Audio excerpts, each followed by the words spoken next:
بسم اللہ الرحمن الرحیم۔ السلام علیکم، ہمارے چینل میں خوش آمدید۔ میں آج پھر سے اس کمرے کے باہر سے گزری تھی جو ہمیشہ بند ہی ملتا تھا۔ نہ جانے اس کمرے میں کون ہوتا تھا، مجھے کچھ بھی خبر نہیں تھی، جبکہ مجھے یہ بتایا جاتا تھا کہ یہ کمرہ میری نند کا ہے، پر آج تک میں نے اپنی نند کو دیکھا ہی نہیں تھا۔ نہ جانے وہ کہاں ہوتی تھیں۔ آج پھر سے مجھے اس کمرے سے نسوانی آواز آئی تھی، جیسے کوئی رو رہا ہو۔ وہ آواز سنتے ہی میرا دل پگھل گیا۔ ایک روز تو میں نے وہ دروازہ بجایا بھی تھا، لیکن اندر سے کسی نے بھی کوئی جواب نہ دیا۔ آج پھر سے میرے ساتھ یہی ہوا تھا۔ میں جب بھی دروازہ کھولنے کی کوشش کرتی تو وہ دروازہ بند ہوتا تھا۔ جب سے میری شادی ہوئی تھی میں روز اس دروازے کے پاس سے گزرتی تھی تو کسی کی نسوانی آواز مجھے سنائی دیتی تھی، لیکن کبھی بھی اس راز پر سے پردہ نہیں اٹھا تھا۔ جب ایک روز اچانک ہی میری نظر نند پر گئی تھی، اس کو دیکھتے ہی میرے ہوش اڑ گئے تھے، کیونکہ میرا نام رباب ہے۔ میری شادی کو بھی 2 دن ہوئے تھے جب میرے شوہر نے مجھ پر پابندی لگائی تھی کہ تمہیں اپنے کام سے کام رکھنا ہوگا۔ ہمارے گھر میں پردے کا کافی خیال رکھا جاتا ہے۔ مجھے پہل یہی لگا تھا جیسے میرے گھر میں ہمارے علاوہ کوئی بھی نہیں ہے۔ جب ایک روز اچانک ہی میری نظر اس بند کمرے کی جانب گئی تھی۔ آخر اس کمرے کا دروازہ کیوں بند ہے؟ کیونکہ اسٹور روم تو ویسے بھی اوپر والے پورشن میں تھا۔ جب شوہر نے میری بات سنی تو دانت پیس کر غرایا تھا کہ تمہیں میں نے کہا تھا کہ اپنے کام سے کام رکھو، اور خبردار جو آئندہ مجھ سے اس کمرے کے بارے میں سوال کیا۔ میرا وجود ساکت ہو گیا تھا۔ اس کے بعد میں نے کوئی سوال نہیں کیا، لیکن اب میں بہت پرتجسس ہو جاتی تھی کہ نہ جانے اس کمرے میں کیا ہے جو یہ ہر وقت بند رہتا ہے۔ میں جب بھی اس کمرے کو کھولنے کی کوشش کرتی تھی تو یہ ہمیشہ بند ہی رہتا تھا، لیکن اس روز جیسے ہی رات کے پہر میں پانی پینے کے لیے کچن میں گئی تو اس طرح کمرے کے پاس سے گزری تھی جب اچانک وہ نسوانی آواز مجھے اپنی جانب کھینچنے لگی تھی، جیسے کوئی رو رہا ہو۔ یہ سنتے ہی میری روح فنا ہو گئی تھی۔ میری ساس سسر ہم سے دور رہتے تھے، شوہر کی الگ شہر میں نوکری تھی، اسی لیے ہم لوگ الگ رہتے تھے، جبکہ میری ایک نند بھی تھی۔ میرے شوہر نے یہی کہا تھا کہ وہ اپنے اماں ابا کے ساتھ رہتی ہے، لیکن اب اس کمرے کا دروازہ بند رہنا مجھے شک میں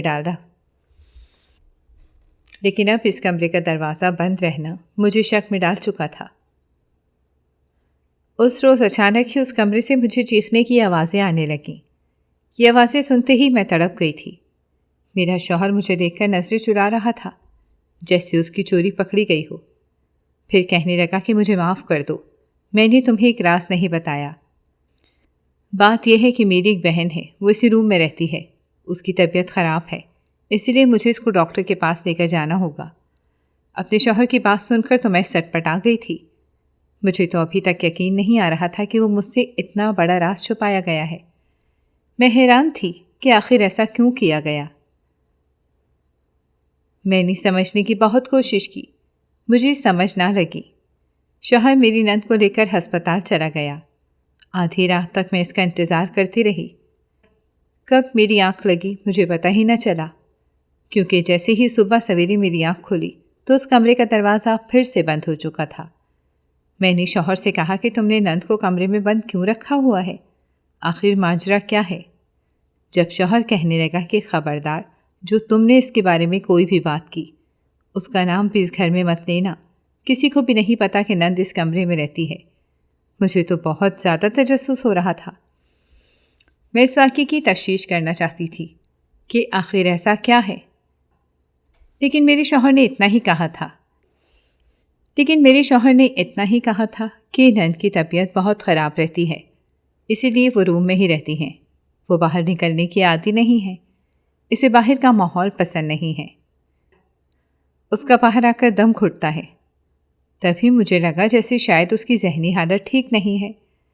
میں نے اپنے شوہر کو سمجھایا کہ دیکھو، اگر تم ایسے ہی اسے بند رکھو گے تو آخر کب تک وہ کمرے میں رہے گی؟ کیا اسے بھوک نہیں لگتی؟ جب شوہر کہنے لگا کہ کمرے کے پیچھے ایک دروازہ ہے جدھر سے وہ کھانا وغیرہ لیتی ہے، یہ سن کر تو میری روح فنا ہو گئی تھی۔ مجھ سے نہ جانے یہ سب کیوں چھپایا گیا تھا۔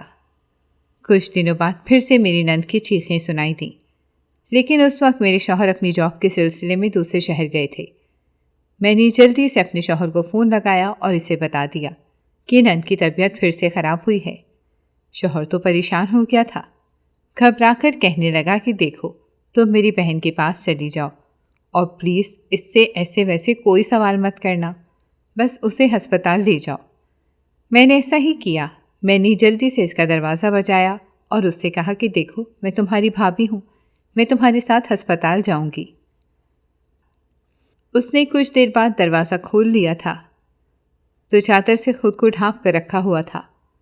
وہ کافی گھبرا رہی تھی۔ میں نے اسے سہارا دیا، جلدی سے اسے ہسپتال لے کر گئی۔ جیسے ہی میں نے اسے ڈاکٹر کے پاس اندر لے کر جانے لگی تو وہ بولی کہ پلیز بھابھی آپ باہر ہی رکیں، میں ڈاکٹر سے مل لوں گی، میں خود ڈاکٹر کو اپنی حالت کا بتا دوں گی۔ مجھے کافی پریشانی ہوئی تھی۔ میں نے اسے کہا کہ دیکھو، مجھ پر بھروسہ رکھو، تم اکیلی کیسے جاؤ گی؟ لیکن وہ اپنی بات پر اڑی ہوئی تھی۔ وہ ڈاکٹر کے پاس چلی گئی۔ کچھ دیر بعد وہ جیسے ہی واپس آئی تو میں نے اس سے پوچھا کہ ڈاکٹر نے تمہیں کیا بتایا ہے؟ لیکن اس نے مجھے کچھ بھی نہ بتایا، وہ بس ہچکچا رہی تھی۔ جیسے ہی اسے واپس گھر لے کر آئی تو وہ فوراً سے پھر سے اپنے کمرے میں چلی گئی اور خود کو پھر سے کمرے میں بند کر دیا۔ اس کی حالت پر تو مجھے شک ہو رہا تھا۔ دن ایسے ہی گزرنے لگے تھے۔ اب شوہر نے مجھے اجازت دی تھی کہ تم میری بہن کو ہسپتال لے کر جا سکتی ہو، پر ابھی تک مجھے پتہ نہیں تھا کہ آخر اسے کیا بیماری ہے۔ جب اچانک ہی ایک روز میری نظر اس کی فائل پر گئی تھی۔ میں جیسے ہی فائل دیکھنے لگی تھی تو اچانک میرے شوہر نے آ کر وہ فائل مجھ سے چھین لی تھی۔ وہ کہنے لگا کہ رباب، یہ تم کیا کر رہی ہو؟ میں نے کتنی دفعہ منع کیا ہے کہ ہمارے معاملات سے دور رہا کرو۔ اگر میں نے تمہیں اپنی بہن سے ملنے کی اجازت دے دی ہے تو اس کا یہ مطلب نہیں ہے کہ تم اس کے معاملوں میں دخل اندازی کرو، اور اس کے بعد میں تمہیں یہ سب کچھ کرتے ہوئے نہ دیکھوں، ورنہ میں تمہیں واپس تمہارے میکے بھیج دوں گا۔ یہ سن کر تو میرے ہاتھ پاؤں پھول گئے تھے۔ میں اپنا گھر خراب نہیں کرنا چاہتی تھی، اسی لیے اس دن کے بعد سے میں نے کبھی بھی نند کی حالت کو جاننے کی کوشش نہ کی کہ آخر اسے ہوا کیا ہے۔ اب کبھی کبھار نند باہر نکل آتی تھی، وہ کھانے پینے کے لیے کچن میں جاتی تھی، جبکہ اس نے خود کو اپنی چادر سے ہی ڈھانپا ہوا تھا۔ اس کی حالت خیر ہوتی تھی، اس کے چہرے کا رنگ پیلا ہوتا تھا۔ نہ جانے اسے کون سی بیماری تھی۔ میں نے کبھی جاننے کی کوشش ہی نہیں کی تھی۔ اس کی حالت دیکھ کر مجھے بہت افسوس ہوتا تھا کہ نہ جانے اس کے ساتھ کیا ہے۔ میں نے اپنے شوہر کو سمجھانے کی لاکھ کوشش کی تھی کہ اس طرح تو تمہاری بہن کی حالت اور بھی خراب ہو جائے گی۔ تم اسے سمجھانے کی کوشش کرو اور اسے سمجھاؤ کہ وہ مجھ سے گھل مل کر رہے۔ وہ مجھے اپنے دل کی بات بتا سکتی ہے۔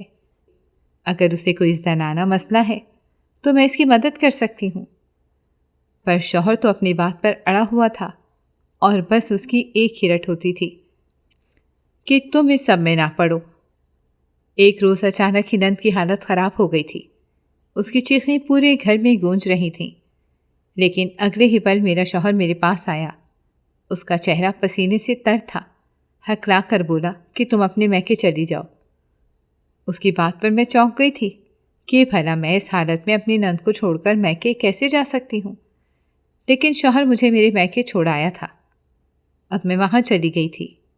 3 دن بعد جیسے ہی واپس آئی تو گھر میں پرسکون ماحول تھا۔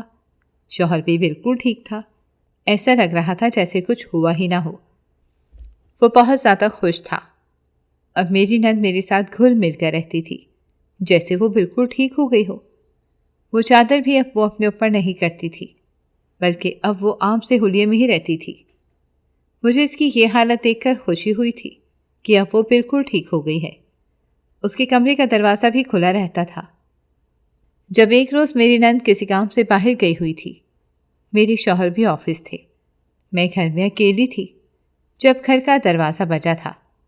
میں نے جیسے ہی دروازہ کھولا تو ایک عورت نے ایک چھوٹے سے بچے کو پکڑا ہوا تھا۔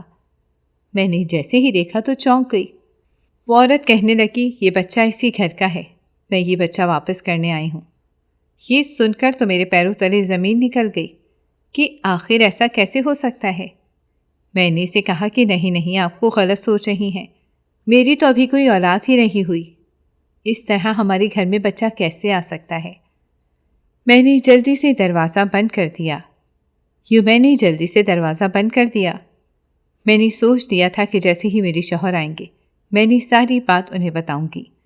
جیسے ہی رات کو میرے شوہر اور نند واپس آئے تو میں نے انہیں بتا دیا کہ ایک عورت ایک چھوٹے سے بچے کے ساتھ آئی تھی۔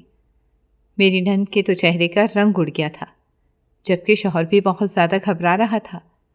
وہ گھبرا کر کہنے لگا کہ کوئی غلط فہمی ہو گئی، وہ بچہ کسی اور گھر سے ہوگا۔ لوگ ایسے ہی بچوں کو یتیم خانے میں دینے کے بجائے کوڑا کرکٹ میں پھینک دیتے ہیں۔ وہ بچہ کسی اور گھر سے ہوگا۔ لوگ ایسے ہی بچوں کو یتیم خانے میں دینے کے بجائے کوڑا کرکٹ میں پھینک دیتے ہیں۔ آج کل تو بھلائی کا کوئی زمانہ ہی نہیں رہا۔ میرے شوہر نے ناگواری سے کہا تھا۔ مجھے بھی بہت غصہ آیا تھا کہ نہ جانے یہ گندی حرکت کس کی ہے، لیکن اگلے روز جیسے ہی میری نظر اپنی صحن پر گئی تھی تو وہاں وہی بچہ دیکھ کر تو میری روح فنا ہو گئی تھی۔ میں نے تو چیخیں مارنا شروع کر دیا تھا۔ میرے شوہر بھی نیند سے اٹھ کر وہاں پہنچ آئے۔ جیسے ہی وہ بچہ دیکھا تو وہ اٹھا کر اپنی گود میں لے لیا تھا۔ پتہ نہیں یہ بچہ کس کا تھا۔ میں نے اپنے شوہر سے کہا کہ لگتا ہے کہ وہ عورت اس بچے کو یہیں پر رکھ کر چلی گئی ہے، پر اگر اس بچے کو وقت پر دودھ وغیرہ نہ دیا پھر یہ بچہ مر جائے گا۔ وہ بچہ کافی بلک بلک کر رو رہا تھا۔ میرے شوہر نے وہ بچہ اٹھایا اور نند کو دے آیا۔ کہنے لگے کہ اس کا خیال رکھو، یقیناً اسے بھوک لگی ہے، اسے کھانے کے لیے کچھ دو۔ نند اس بچے کو اٹھا کر اندر چلی گئی تھی۔ وہ اس بچے کو کافی بہلا پھسلا رہی تھی۔ وہ بچہ بالکل چپ ہو گیا تھا۔ نند کی گود میں آ کر وہ بالکل پرسکون نیند سو گیا تھا۔ مجھے کافی حیرانی ہوئی تھی۔ میں جب بھی اس بچے کو اٹھاتی تھی تو وہ بچہ پھر سے رونے لگتا تھا، لیکن میری نند میں نہ جانے ایسی کون سی کشش تھی کہ بچہ اس کی گود میں جاتے ہی چپ ہو جاتا تھا۔ تب وہ بچہ ہمارے ساتھ ہی رہتا تھا، پر میرے شوہر کو یہ بالکل بھی گوارا نہیں تھا۔ شوہر نے ایک روز پھر سے اس بچے کو لیا اور کہنے لگا، میں اسے یتیم خانے میں دے کر آتا ہوں۔ یہ سن کر تو میری نند کا وجود دہل اٹھا اور وہ کہنے لگی کہ نہیں پلیز ایسا مت کرو، میں اس بچے کو خود سے الگ نہیں کر سکتی، میں اس کے ساتھ مانوس ہو گئی ہوں۔ جب میرے شوہر نے اسے آنکھیں نکال کر کہا تھا کہ دیکھو محلے کے لوگ باتیں بنائیں گے، میں نہیں چاہتا کہ کسی کو باتیں بنانے کا موقع ملے، اسی لیے اس بچے کو کہیں چھوڑ کر آنا ہی بہتر ہے۔ یوں نند کی اجازت کے بغیر میرے شوہر نے اس بچے کو میری نند کی گود سے چھین لیا اور وہاں سے لے کر گھر سے باہر چلا گیا، جبکہ میری نند زارو قطار رونے لگی تھی۔ نہ جانے وہ اتنا کیوں رو رہی تھی، جبکہ بچے کو تو آئے ہوئے 1 ہفتہ ہی ہوا تھا۔ میں نے اسے حوصلہ دیا اور مسکرا کر کہنے لگی کہ دعا کرو کہ تمہاری بھابھی کو بھی بچہ ہو جائے، پھر تم اس کے ساتھ خوب کھیلنا کودنا۔ وہ بچہ تو پرایا تھا، یوں کسی پرائے بچے کو تو ہم گھر پر نہیں رکھ سکتے، اس طرح تو ماحول بھی خراب ہوتا ہے، محلے کے لوگ بھی باتیں بنائیں گے کہ نہ جانے کیا ہو رہا تھا۔ میری نند کی طبیعت پھر سے خراب ہونے لگی تھی۔ اس نے پھر سے خود کو کمرے میں بند کر لیا تھا۔ وہ اب اپنے بھائی سے بہت ناراض ہوتی تھی۔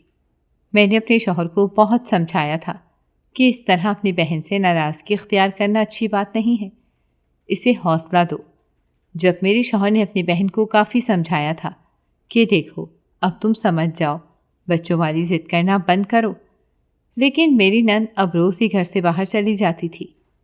وہ جب بھی واپس آتی تھی اس وقت شام ہو چکی ہوتی تھی، نہ جانے وہ کہاں ہوتی تھی۔ جب ایک روز میری نند کہنے لگی کہ بھابھی آپ مجھ سے ایک وعدہ کریں، کیا آپ میرا کام کریں گی؟ اس کی بات سن کر میں گہری سوچ میں پڑ گئی تھی کہ آخر اسے کیا چاہیے۔ جب کہنے لگی کہ میں چاہتی ہوں کہ آپ یہ بات بھائی کو بالکل بھی نہ بتائیں کہ میں گھر سے باہر جاتی ہوں، میں نے جیسے ہی یہ سنا تو میرے پیروں تلے زمین نکل گئی۔ میں نے اسے کہا کہ کیوں؟ تمہارا بھائی تمہاری بہت فکر کرتا ہے، اگر اسے پتہ نہ چلا اور پھر بعد میں اسے پتہ چل گیا تو وہ بہت غصہ ہوگا۔ جب کہنے لگی کہ بھابھی پلیز آپ میری بات کو سمجھ جائیں، بھائی غصے کے بہت تیز ہیں، اگر انہیں پتہ چل گیا کہ میں روز گھر سے باہر جاتی ہوں تو وہ مجھ پر شک کریں گے۔ میں نہیں چاہتی کہ بھائی مجھ پر شک کریں۔ میں نے اس کی بات سنی تو میں یہی سوچنے لگی تھی کہ اگر میں نے شوہر کو کچھ بتا دیا تو میری نند تو میرے خلاف ہو جائے گی۔ میں نے اپنے شوہر کو کچھ بھی نہ بتایا اور یوں نند روز ہی صبح سویرے کہیں چلی جاتی تھی۔ مجھے ایسا لگتا تھا جیسے وہ اسی بچے سے ملنے جاتی ہے۔ میں نہیں چاہتی تھی کہ شوہر کے دل میں میرے لیے بدگمانی پیدا ہو جائے کہ میں نے اس کا ساتھ نہیں دیا ہے اور اس سے کچھ چھپایا ہے، لیکن میں چاہتی تھی کہ میں اس بات کا پتہ لگا سکوں۔ اسی وجہ سے میں نے ایک روز اس کا پیچھا کرنے کا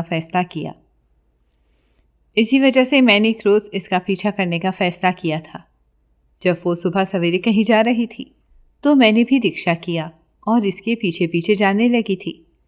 وہ کسی ہوٹل میں رکی تھی۔ وہ ہوٹل میں پہنچ کر کسی کا انتظار کر رہی تھی۔ کچھ دیر بعد میں نے جیسے ہی دیکھا تو گاڑی رکی تھی، جو کہ بہت ہی بڑی تھی، جدھر سے ایک پروجاہت شخصیت والا شخص باہر نکلا تھا۔ وہ شخص جیسے ہی آگے بڑھا تو یہ دیکھ کر میرے اوسان ختم ہو گئے تھے، کیونکہ میری نند اس شخص سے مل رہی تھی۔ وہ شخص بہت زیادہ مسکرا رہا تھا۔ نند اس سے کافی باتیں کر رہی تھی۔ میں جھٹ سے واپس آ گئی تھی۔ میں بہت گھبرا رہی تھی۔ پتہ نہیں میری نند ایسا کیوں کر رہی تھی۔ میرا شوہر اسے کمرے میں بند کر کے رکھتا تھا۔ اب مجھے سارا معاملہ سمجھ آ گیا تھا کہ میری نند ایسی تھی، تبھی میرے شوہر نے اس پر پابندی لگائی ہوئی تھی۔ لیکن شاید میرے شوہر کو لگتا تھا کہ اس کی بہن سے بھول ہو گئی ہے، تبھی اس نے اس پر سے ساری پابندیاں ہٹا لی تھیں۔ لیکن میری نند ابھی بھی نہیں سدھری تھی۔ وہ ابھی بھی ویسی کی ویسی ہی تھی۔ مجھے بہت پچھتاوا ہو رہا تھا کہ میں نے اپنی نند پر بھروسہ کیا اور اس کی باتوں میں آ کر اپنے شوہر سے بات چھپائی تھی۔ پر اب میں نے فیصلہ کر لیا تھا کہ میں اپنے شوہر کو اس کی بہن کی ساری سچائی بتا کر رہوں گی۔ اس روز جیسے ہی میرا شوہر واپس آیا تو میں نے اسے کہا کہ مجھے معاف کر دو۔ شوہر کہنے لگا کہ یہ تم مجھ سے کس بات کی معافی مانگ رہی ہو؟ آخر تم نے ایسا کیا کیا ہے؟ جب میں نے ہچکچا کر اس سے کہا کہ مجھ سے بہت بڑی غلطی ہو گئی ہے، میں نے آپ کی بہن کے ساتھ اچھا نہیں کیا، میں نے اس کی باتوں میں آ کر آپ سے جھوٹ بولا ہے، آپ سے بہت کچھ چھپایا ہے۔ شوہر نے جیسے ہی یہ بات سنی تو وہ اپنی جگہ سے اٹھ گیا اور کہنے لگا کہ رباب، یہ تم کیا کہہ رہی ہو؟ تم ہوش میں تو ہو؟ میں نے اپنی ساری بات شوہر کو بتا دی تھی کہ کیسے اس نے مجھ سے وعدہ کیا تھا کہ میں یہ سب کچھ بھائی کو مت بتانا، کہ میں روز صبح سویرے نکل جاتی ہوں اور شام کو واپس آتی ہوں۔ شوہر کہنے لگا کہ تم نے ایسا کیوں کیا ہے؟ تم نے مجھ سے اتنی بڑی بات چھپائی ہے، نہ جانے وہ کیا کر رہی ہوگی۔ میں نے اسے بتا دیا کہ میں نے اس کا پیچھا کیا اور میں نے یہ جاننے کی کوشش کی کہ آخر وہ ایسا کیا کرتی ہے جو وہ چاہتی ہے کہ یہ سب کچھ آپ کو پتہ نہ چلے، اور میں نے جیسے ہی اس کا پیچھا کیا تھا تو وہ غلط کام کر رہی تھی، اسی لیے مجھے لگا کہ مجھے آپ کو سب کچھ بتا دینا چاہیے۔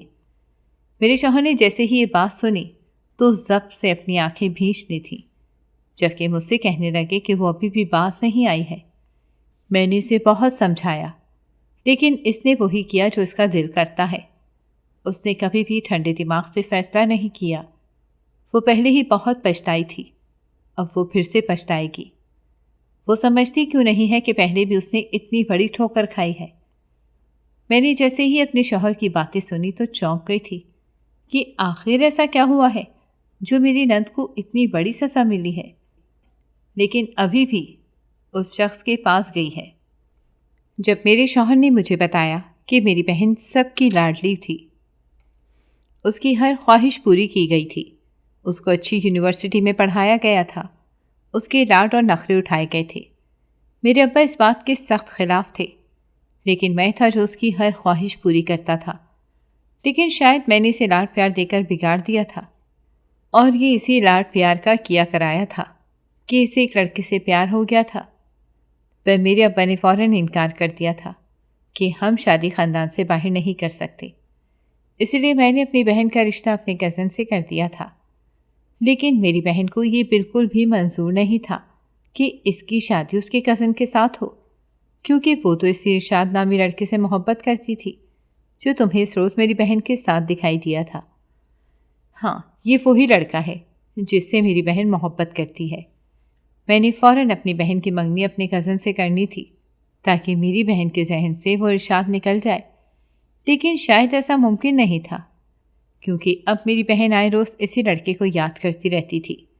وہ ارشاد کا نام لے کر پورے گھر میں کوہرام مچاتی تھی اور یہی کہتی تھی کہ اگر میں نے ارشاد سے شادی نہ کی تو میں مر جاؤں گی۔ اپنی بہن کی یہ حالت دیکھ کر میں بہت پریشان ہو گیا تھا۔ جب ایک روز اچانک میری بہن گھر سے غائب ہو گئی تھی۔ میں نہیں جانتا تھا کہ وہ کہاں گئی تھی، مجھے کچھ بھی پتہ نہیں تھا۔ پھر ایک روز جیسے ہی وہ واپس آئی تو یہ دیکھ کر ہم لوگ ہکا بکا ہو گئے تھے، کیونکہ میری بہن کافی عجیب حالت میں تھی، اس کو کافی الٹیاں آ رہی تھیں۔ میری اماں نے یہی کہا تھا کہ لگتا ہے تمہاری بہن نے وہ سب کر لیا، تمہاری بہن نے وہ گناہ کیا ہے۔ یہ سن کر تو میرے اوسان خطا ہو گئے تھے۔ میں اماں کو کہنے لگا کہ نہیں اماں، میری لاڈلی بہن ایسا نہیں کر سکتی، وہ ضرور ہماری عزت کا خیال رکھے گی۔ جب میری بہن کہنے لگی کہ نہیں بھائی، مجھ سے بہت بڑی غلطی ہو گئی ہے، مجھ سے گناہ ہو گیا ہے، میں بھٹک گئی تھی، پر یہ کرنا ضروری تھا کیونکہ ارشاد کا کہنا تھا کہ ایسا کرنے سے آپ سب میری شادی سے کروانے پر راضی ہو جائیں گے۔ آپ فکر مت کریں، ارشاد مجھے قبول کر لے گا۔ اس نے مجھ سے وعدہ کیا ہے کہ وہ مجھے اس بچے کے ساتھ بھی قبول کر دے گا۔ اسے میری حالت کی کوئی پرواہ نہیں ہے کہ میرے ساتھ کیا ہو رہا ہے، لیکن وہ مجھے بیوی بنا لے گا۔ اس کی باتیں سن کر تو میں نے رکھ کر اسے تھپڑ مارا تھا۔ اس نے ہماری ناک کٹوا دی تھی، لیکن اس کی حالت ایسی نہیں تھی کہ اسے گھر میں کھلم کھلا پھرنے دیا جاتا۔ پورے محلے میں عجیب عجیب باتیں پھیلنے لگی تھیں۔ اب ہم نے فیصلہ کیا تھا کہ ہم اس بچے کو گرا دیں گے۔ وہ بچہ ضائع کروا کر میں اپنی بہن کی شادی اپنے کزن سے کروانا چاہتا تھا۔ جب میری بہن نے فیصلہ کر لیا تھا کہ اگر اس کے ساتھ ایسا ہوا تو وہ اپنی جان دے دے گی، وہ بار بار مجھے اپنی جان کی دھمکی دیتی تھی، جس کی وجہ سے ہم ڈر گئے تھے۔ تبھی ہم نے اسے اس کمرے میں بند کر دیا تھا، جس کمرے میں کھانے پینے کے علاوہ کچھ بھی نہیں تھا، تاکہ وہ اپنی جان کی دشمن نہ بن سکے۔ اب وہ آئے روز اسی کمرے میں بند رہتی تھی، بس ارشاد کو یاد کرتی رہتی تھی، لیکن ارشاد نے اسے دھوکہ دیا تھا کیونکہ وہ ایسا ہی دھوکے باز انسان تھا۔ میں نے اپنی بہن کو لاکھ سمجھایا تھا، لیکن جیسے ہی اسے پتہ چلا کہ ارشاد نے اسے دھوکہ دیا ہے تو اس نے یہ بات ماننے سے انکار کر دیا تھا۔ اس کا پیٹ پھولنے لگا تھا۔ میں نے اسے کہا تھا کہ میں تمہیں ایک شرط پر باہر نکال سکتا ہوں، اگر تم نے اپنا حلیہ چھپایا۔ یوں وہ چادر لے کر باہر نکلتی تھی۔ میں بالکل بھی نہیں چاہتا تھا کہ تمہیں یہ ساری باتیں پتہ چلیں، اس لیے میں نے تم سے یہ بات چھپائی تھی کہ تمہاری نند بھی اسی گھر میں رہتی ہے۔ پر ایک شرط پر ہی میں نے اپنی بہن کو باہر نکالا تھا کہ تم نے یہ باتیں اپنی بھابھی کو نہیں بتانی، اسی لیے میری بہن نے تم سے بھی یہ باتیں چھپائیں۔ لیکن جیسے ہی اس روز میری بہن کی زچگی کی دردیں شروع ہوئی تھیں تو میں اسے ہسپتال لے کر گیا۔ میں نہیں چاہتا تھا کہ تمہیں یہ سب پتہ چلے کہ میری بہن ایک بچے کو جنم دینے والی ہے، تبھی میں نے تمہیں تمہارے میکے بھیج دیا تھا تاکہ تمہیں اس بات کی بھنک تک نہ ہو۔ اور یوں جیسے ہی میری بہن کا بیٹا ہوا تو میں نے فیصلہ کر لیا تھا کہ میں اسے کسی اور کو سونپ دوں گا۔ مجھے ایک عورت دکھائی دی تھی جو کہ کافی غریب تھی۔ میں نے وہ بچہ اس کو سونپ دیا تھا اور اسے کہا تھا کہ تم یہ بچہ لے لو، اس کی دیکھ بھال کرنا، اور ہاں کبھی بھی کسی کو نہ بتانا کہ یہ میں نے تمہیں دیا ہے۔ وہ عورت وہ بچہ دیکھ کر خوش ہو گئی تھی، کہنے لگی کہ میری تو کوئی اولاد نہیں ہے، اب میں اس بچے کو اپنی اولاد سے بھی زیادہ پیار دوں گی۔ وہ خوش ہو کر واپس چلی گئی تھی، لیکن اگلے روز وہ پھر سے ہمارے پاس آئی اور کہنے لگی، مجھے معاف کر دیں پر یہ بچہ میں نہیں رکھ سکتی، میرے شوہر نے مجھے رکھنے کی اجازت نہیں دی۔ لیکن یہ سن کر تو میں نے اسے کہا کہ دیکھو، تمہیں جتنے پیسے چاہیے ہوں گے میں تمہیں پیسے دے دوں گا، پر تم یہ بچہ لے لو۔ یوں وہ عورت پیسوں کی لالچ میں آ کر وہاں سے چلی گئی تھی۔ لیکن اس روز جیسے ہی تم نے مجھے بتایا کہ ایک عورت گھر آئی ہے اور وہ کسی بچے کو دے رہی ہے اور کہہ رہی ہے کہ یہ بچہ اسی گھر کا ہے، تو میرے رونگٹے کھڑے ہو گئے تھے کہ آخر ایسا کیسے ہو سکتا ہے، کیونکہ میں نے تو وہ بچہ خود ہی اس عورت کو سونپا تھا۔ میں نے تمہیں ٹرخا دیا کہ یقیناً یہ بچہ کسی اور کا ہوگا، لیکن میرا دل کٹ رہا تھا کیونکہ بچے کے ساتھ زیادتی ہو رہی تھی۔ وہ بچہ ناجائز تھا، اسی لیے مجھے یہ گوارا نہیں تھا کہ وہ ناجائز بچہ ہمارے گھر میں رہے۔ میری بہن نے میری لاکھ منتیں کی تھیں کہ دیکھو مجھے میرا بچہ واپس دے دو، لیکن جیسے ہی اگلے دن اس عورت نے وہ بچہ چھپ کر ہمارے گھر پر رکھا تو میری بہن نے اس بچے کو گلے سے لگا لیا تھا۔ میں جانتا تھا کہ وہ اپنے بچے سے بہت پیار کرتی ہے، کیونکہ بچہ جائز ہو یا ناجائز ہو، ہے تو اس کا اپنا بچہ ہی، اسی لیے وہ اس سے بہت محبت کرتی تھی۔ میں اس کی محبت کو پہچانتا تھا، لیکن اگر وہ زیادہ دیر تک اس بچے کے ساتھ رہتی تو یقیناً مانوس ہو جاتی، اور پھر بچہ اس سے الگ کرنے میں مجھے اتنی ہی مشکل ہوتی۔ اسی لیے میں نے دل پر پتھر رکھ کر اس بچے کو یتیم خانے بھیج دیا تھا۔ میری بہن بہت زیادہ روئی تھی، اس نے مجھ سے بہت التجا کی تھی کہ ایسا مت کریں، لیکن میں مجبور تھا، اسی لیے میں اسے یتیم خانے لے آیا۔ اسی روز سے میری بہن ایسے کھینچی کھینچی رہنے لگی تھی۔ اس نے خود کو پھر سے کمرے میں بند کر لیا تھا، اور پھر میں جانتا تھا کہ وہ ضرور ارشاد سے ملے گی، اور ایسا ہی ہوا۔ اب وہ پھر سے ارشاد سے ملتی ہے۔ ارشاد نے پھر سے اسے اپنے جھانسے میں کر لیا ہے۔ نہ جانے وہ یہ کیوں نہیں سمجھتی کہ ارشاد اس کے لیے بالکل بھی اچھا انسان نہیں ہے۔ میں نے جیسے ہی اپنے شوہر کی باتیں سنی تھیں تو مجھے اپنے شوہر پر بہت ترس آیا تھا کہ ایک وہ ہے جسے اپنی بہن کی اتنی فکر ہے، اور ایک اس کی بہن ہے جو کہ اپنے بھائی کی اتنی بھی قدر نہیں کرتی، بلکہ اسی شخص سے مل رہی ہے جس نے اس کی زندگی برباد کر دی۔ میں نے فیصلہ کیا تھا کہ میں اپنی نند کو سمجھا کر رہوں گی، شاید وہ میری بات سمجھ جائے۔ میں نے ایسا ہی کیا۔ اس رات جیسے ہی میری نند واپس آئی، وہ بہت زیادہ خوش تھی۔ میں نے جیسے ہی اس سے کہا کہ دیکھو تم جو کر رہی ہو وہ بہت غلط ہے، تمہارے بھائی تم سے بہت محبت کرتے ہیں، وہ چاہتے ہیں کہ تم اپنی زندگی میں خوش ہو جاؤ، انہوں نے تمہارے لیے اتنا کچھ برداشت کر لیا، تم نے ناجائز بچے کو پیدا کیا، یہاں تک کہ برداشت کر لیا، لیکن تم میں اتنی بھی ہمت نہیں ہے کہ تم اپنے بھائی کی بات سن لو، بلکہ تم اسی شخص سے پھر سے مل رہی ہو جس کی وجہ سے تمہیں اتنی ذلت کا سامنا کرنا پڑا۔ میری بات سن کر نند پھٹ پڑی، مجھ سے کہنے لگی کہ تم ہوتی کون ہو میرے بیچ میں بولنے والی؟ خبردار جو تم نے میرے پیار کے خلاف کوئی بھی بات کی، اور ابھی مجھ سے نکاح نہیں کر سکتا کیونکہ وہ پوری طرح پھنسا ہوا ہے، اس کے اپنے بہت سے کام ہیں، لیکن وہ بہت جلد مجھ سے نکاح کر لے گا۔ اور ہاں خبردار جو اس بچے کو ناجائز کہا، اب میرا اور ارشاد کا نکاح ہو جائے گا، وہ مجھ سے بہت محبت کرتا ہے۔ یہ سن کر تو مجھے اس پاگل نند پر کافی غصہ آیا تھا جسے اپنی عزت کی بھی فکر نہیں تھی۔ مجھے اپنے شوہر پر بہت ترس آ رہا تھا۔ میرے شوہر بہت پریشان رہتے تھے۔ جب ایک روز اچانک ہی میری نند سب گھر والوں کو جمع کر لیا تھا، میں اپنی ساس سے ملی، وہ بھی بہت پریشان تھیں۔ نند نے سب کے سامنے یہ فیصلہ کیا تھا کہ میں ارشاد سے شادی کرنے والی ہوں اور میں اپنی زندگی میں آگے بڑھنے والی ہوں۔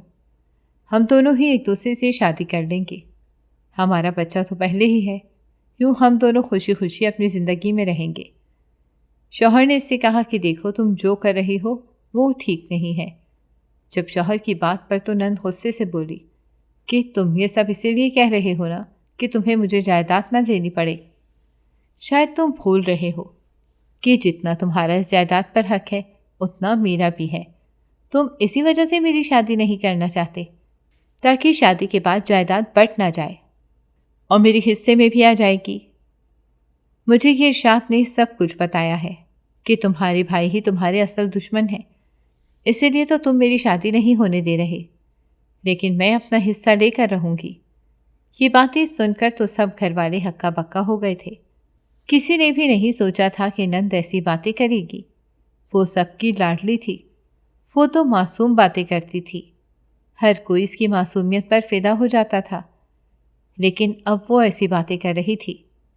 یہ یقیناً ارشاد کا کیا دھرا تھا، اس نے ان سب لوگوں کو آپس میں لڑوا دیا تھا، جبکہ نند پوری پاگل ہو گئی تھی۔ وہ یہی چاہتی تھی کہ میں کسی طریقے سے ارشاد سے شادی کر لوں، لیکن شوہر بہت پریشان تھے۔ آخر انہوں نے یہی فیصلہ کیا کہ اگر میری بہن یہی چاہتی ہے تو میں ایسا ہی کروں گا۔ وہ اپنی بہن کے پاس گئے اور اسے کہنے لگے کہ ٹھیک ہے، تم یہی چاہتی ہو تو ہم تمہاری شادی کر دیں گے۔ میری نند بہت خوش ہو گئی تھی۔ وہ کہنے لگی کہ بھائی، مجھے پتا تھا آپ میرا ساتھ دو گے، آپ بہت اچھے بھائی ہو۔ وہ ایک پل کو بدل گئی تھی۔ نند کہتی تھی کہ مجھے پورے 20 تولے سونا چاہیے، اور تو اور مجھے 2 گاڑیاں چاہیے۔ میری شوہر نے جیسے ہی یہ باتیں سنی تو سر تھام کر رہ گیا تھا۔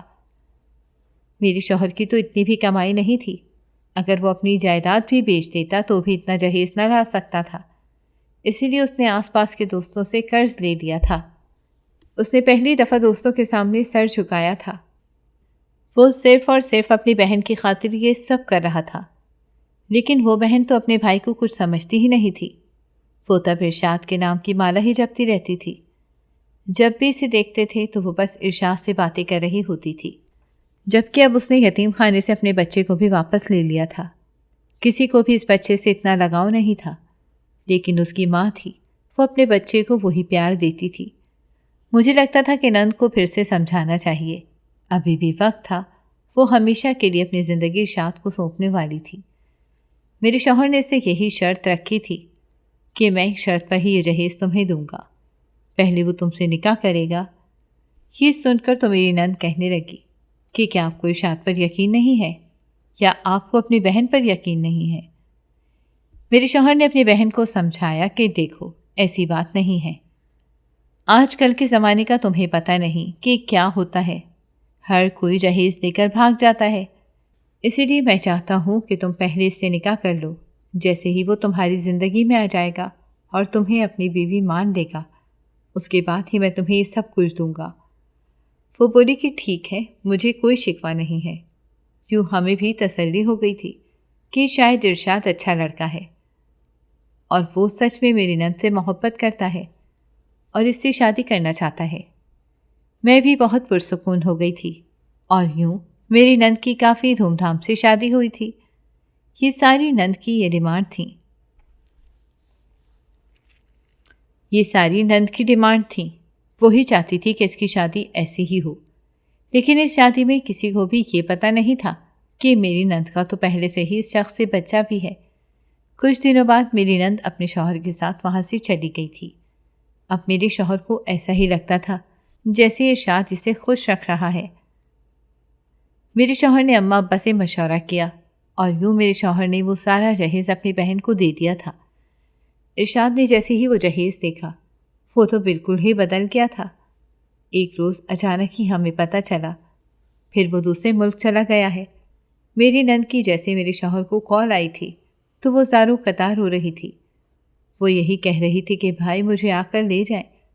شوہر جیسے ہی یہ باتیں سنی تو غصے میں پھٹ پڑا، کہنے لگا کہ اب تم وہیں پر رہو، ہم نے تم سے کہا تھا نا کہ وہ اچھا لڑکا نہیں ہے، دیکھا اس نے تمہیں چھوڑ دیا ہے، اسے صرف وہی جہیز چاہیے تھا، وہ تبھی تم سے اتنی زیادہ ڈیمانڈ کرتا تھا، لیکن تم سر پھری تھی، ہماری لاڈ پیار نے تمہیں بگاڑ دیا تھا، اسی وجہ سے تم نے یہ سب کچھ کیا، پر اب تمہیں پچھتاوا ہی ہوگا۔ اب ہم تمہیں واپس نہیں لے کر آ سکتے، اب ہم تمہیں واپس نہیں لائیں گے، تم وہیں پر سڑو گی۔ میرے شوہر نے غصے سے یہ کہہ کر فون بند کر دیا تھا، جبکہ میں بہت زیادہ پریشان ہو گئی تھی، کیونکہ وہ اکیلی تھی۔ اسے اب احساس ہو رہا تھا کہ اس نے جلد بازی میں قدم اٹھا کر اچھا نہیں کیا۔ یہ اس کے ساتھ پہلی دفعہ نہیں ہو رہا تھا، اسے پہلے ہی سمجھ جانا چاہیے تھا جب وہ ناجائز بچہ اس کے پیٹ میں تھا۔ لیکن اس کی آنکھوں میں پھر بھی ارشاد کی پٹی بندھی ہوئی تھی، لیکن اب وہ جان گئی تھی کہ ارشاد نے اس کے ساتھ بہت برا کھیل رچا ہے، اور اب وہ پچھتا رہی تھی۔ لیکن اب اس کے ماں باپ کے علاوہ اس کا بھائی بھی اسے معاف کرنے پر درپر نہیں تھا۔ میں بہت زیادہ گھبرا رہی تھی۔ میں جانتی تھی کہ وہ اکلوتی ہے، اس کے شوہر کو بہت سمجھایا تھا۔ میں جانتی تھی کہ وہ اکلوتی ہے، اس کے ساتھ برا ہوا ہے۔ مجھے اس پر کافی ترس آیا تھا۔ میں نے اپنے شوہر کو بہت سمجھایا تھا کہ وہ تمہاری اکلوتی بہن ہے، تمہیں اس کے ساتھ یہ سب نہیں کرنا چاہیے، ایک اور غلطی سمجھ کر تمہیں اسے معاف کر دینا چاہیے۔ یوں میرے شوہر کا دل بھی نرم پڑ گیا تھا۔ اس طرح میرے شوہر نے اسے اس طرح میرے شوہر اسے واپس لے آیا تھا۔ وہ بچہ بھی اسی کے ساتھ ہی تھا، جبکہ اب اس بچے سے نفرت تھی۔ وہ پہلے تو پہل اپنے اس بچے سے بہت زیادہ محبت کرتی تھی، اسے تو گود سے اتارنے کا نام بھی نہیں لیتی تھی، لیکن اب جب سے ارشاد نے اسے چھوڑا تھا تو تب سے وہ اس بچے سے نفرت کرنے لگی تھی۔ وہ بچے کو مارنے کی دھمکیاں دیتی رہتی تھی، روز ہی اس کا گلا پکڑ کر بیٹھ جاتی تھی۔ ہم نے اسے بہت سمجھایا تھا کہ دیکھو، ایسا کرنے سے کچھ بھی نہیں ہوگا، اس بیچارے چھوٹے بچے کا کیا قصور ہے؟ وہ بچہ اس وقت تک 1 سال کا ہو گیا تھا۔ وہ جب اس بچے کو دیکھتی تھی تو اسے ارشاد یاد آ جاتا تھا۔ وہ بچے کی شکل بھی دیکھنا گوارا نہیں کرتی تھی۔ جب یہ سب محلے والوں کو پتہ چل گیا تھا کہ یہ بچہ ناجائز ہے، محلے والوں نے عجیب عجیب باتیں بنانا شروع کر دی تھیں۔ اب کوئی بھی میری نند کو رشتہ دینے کے در پر نہیں تھا۔ میری نند ایسے ہی بیٹھی رہی تھی۔ اب وہ پاگل ہو چکی تھی۔ وہ خود کو کمرے میں بند کر دیتی تھی۔ ہم نے اس کا بہت علاج کروایا تھا۔ ہماری شادی کو 2 سال ہو گئے تھے، لیکن ابھی تک ہمارا بچہ نہیں ہوا تھا۔ میں نے علاج کروایا تھا تو ڈاکٹر نے مجھے بتایا کہ آپ تو بالکل ٹھیک ہیں، لیکن لگتا ہے کہ مسئلہ آپ کے شوہر کو ہے۔ یہ سن کر تو میں ہکلا گئی تھی کہ اگر میں نے اپنے شوہر کو یہ سب بتا دیا تو میرے شوہر تو اور بھی پریشان ہو جائیں گے۔ وہ پہلے ہی بہت زیادہ پریشان تھے کیونکہ ان کی بہن کی حالت تشویشناک تھی۔ وہ ذہنی مریضہ بن چکی تھی۔ اسی ڈر سے میں نے اپنے شوہر کو کچھ بھی نہیں بتایا تھا، اور میں یہی کہتی تھی کہ لگتا ہے کہ ہمارے مقدر میں اولاد نہیں ہے، اور یوں ہم نے فیصلہ کر لیا تھا کہ اگر اولاد نہیں ہے تو کیا ہوا، ہم اسی بچے کو پال لیتے ہیں اور اپنی اولاد بنا لیتے ہیں۔ اور یوں میری نند نے خود کو بھی سنبھال نہیں سکتی تھی۔ وہ آئے روز چلتی پھرتی رہتی تھی، وہ عجیب باتیں کرتی تھی، کبھی چیخیں مارتی رہتی تھی، اور یہ سب کچھ اسی حالت کی وجہ سے ہو رہا تھا جو ارشاد نے اسے دھوکہ دیا تھا۔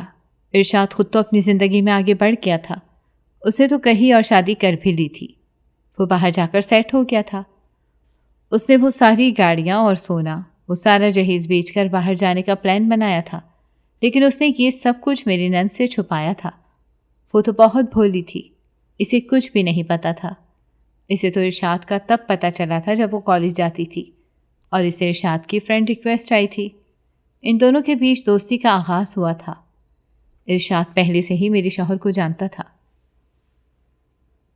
اور وہ جانتا تھا کہ یہ لوگ بہت زیادہ امیر ہیں۔ تبھی ارشاد نے میری نند کو بہلایا پھسلایا تھا، لیکن جیسے ہی نند نے اس کو یہ بتایا تھا کہ میری گھر والی شادی کے لیے راضی نہیں ہے، تو ارشاد نے میری نند کو ورغلانا شروع کر دیا تھا کہ لگتا ہے کہ تمہارے گھر والے تم سے پیار نہیں کرتے۔ تبھی جذبات میں آ کر میری نند ارشاد سے ملنے کے لیے اس رات ارشاد کے پاس چلی گئی تھی، اور یوں ارشاد نے اس کا استعمال کر لیا تھا۔ وہ بھی محبت کے نام پر اسے اپنا سب کچھ لٹا بیٹھی تھی، پر اس وقت وہ نہ سمجھ سکی۔ جب ارشاد نے اسے چھوڑ دیا تھا اور اسے نکاح کرنے سے انکار کر دیا تھا، جب اس کا بچہ بھی ہو گیا تھا، اس کے بعد بھی وہ ارشاد سے ملتی رہی۔ اسے یہی لگتا تھا کہ شاید سچ میں ارشاد اپنے بزنس میں مصروف تھا، جس کی وجہ سے وہ اس سے رابطہ نہ کر سکا۔ اگر وہ عقل مند ہوتی تو وہ یقیناً دوبارہ سے ملنے کی جرت بھی نہ کرتی، لیکن اب وہ ساری زندگی اپنے کیے پر پچھتاتی تھی۔ وہ ذہنی مریض بن چکی تھی۔ شاید یہ سب کچھ اس کی وجہ سے تھا جو اس نے اپنے بھائی اور اپنے ماں باپ کی بات نہیں مانی۔ آپ کو ہماری یہ کہانی کیسی لگی؟ ہمیں اپنی رائے سے ضرور آگاہ کیجیے گا۔ ناظرین، اگر آپ کو ہماری کہانی اچھی لگی ہے تو ویڈیو کو لائک کریں، شیئر کریں اور ہمارے چینل کو سبسکرائب کریں۔ اگلی ویڈیو تک اجازت دیں۔ اللہ حافظ۔